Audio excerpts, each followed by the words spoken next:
of pain and indignation broke from him. He could see no change, save that in the eyes there was a look of cunning, and in the mouth the curved wrinkle of the hypocrite.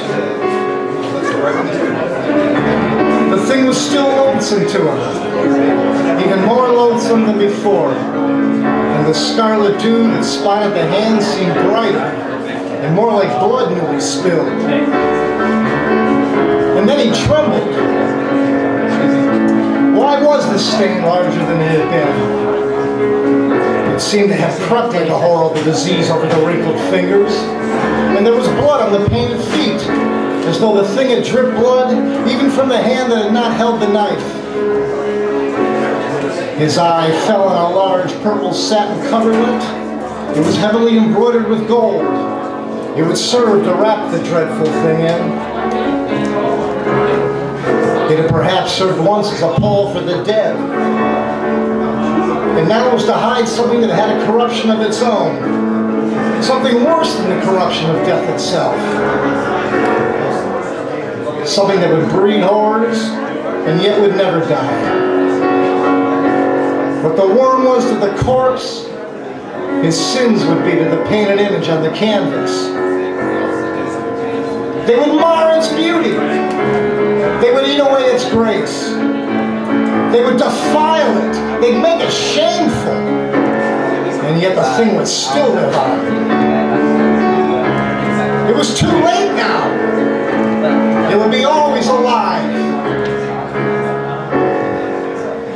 He would creep upstairs to the locked room and open the door with a key that never left him now, and stand with a mirror in front of the portrait, gazing now at the evil and aging face on the canvas, and now at the fair young face that laughed back at him.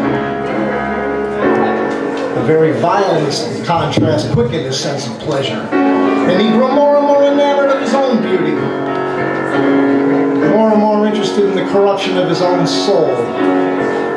He would examine with minute care, and sometimes with a monstrous and terrible delight, the hideous lines that seared the wrinkling forehead, or crawled round the heavy sensual mouth, wondering sometimes which were worse, the signs of sin or the signs of age. He would place his white hands beside the coarse bloated hands of the picture, and he'd smile. He mocked the misshapen body and the failing limbs.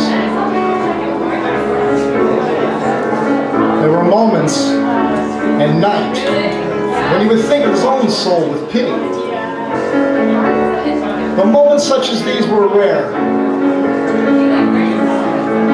The more he knew, the more he desired to know. Was the picture on the canvas viler than before? It seemed to him that it was unchanged, and yet his loathing of it was intensified. The gold hair, blue eyes, and rose-red lips were still there. It was simply the expression that had altered. It was horrible in its cruelty. His own soul was staring out at him from the canvas and calling him to judgment.